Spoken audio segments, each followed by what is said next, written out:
Hi everyone, I'm Leon Thomas Lewick with your political news roundup for Wednesday, June 26th. The concept of same-sex marriage got a couple of big boosts today from the Supreme Court. Justices struck down the Defense of Marriage Act. That's the federal law that barred the federal government from extending benefits to gays and lesbians who have been married in the 12 states where that's legal.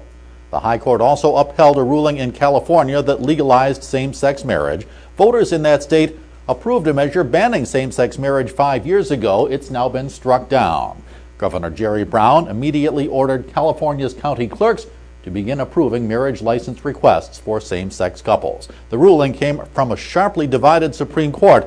The decisions were on votes of 5-4. The Senate said yes today to an amendment to the immigration reform bill. Senators voted 69-29 to increase border enforcement at the U.S.-Mexican border. It would double the number of security personnel to nearly 40,000 with a cost of about $45 billion. Passage came with support of 15 of 46 Republicans, along with all 52 Democrats and 2 independents. The tougher border control amendment was specifically designed to overcome Republican opposition to the bill, which appears likely to win approval in the Senate this week, but faces a very uncertain future in the Republican-controlled House of Representatives. Democratic Congressman Ed Markey will soon become the next U.S. Senator from Massachusetts. Markey defeated Republican challenger Gabriel Gomez in yesterday's special election, 54% to 46%. The win assures Democrats of holding on to the seat vacated when John Kerry became Secretary of State. Markey is a career politician, having served in Congress for 37 years.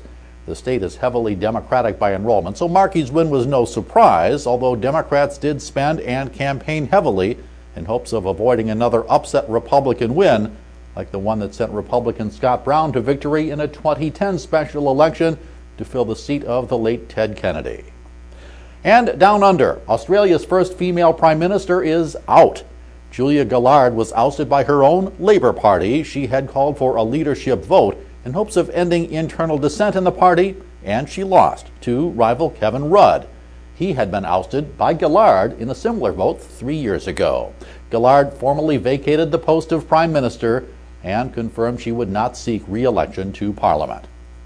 That's your political news roundup for Wednesday, June 26th. I'm Leon Thomas Lewick. Stay logged on to rttnews.com for the latest political, economic, and stock market news from around the world all day long.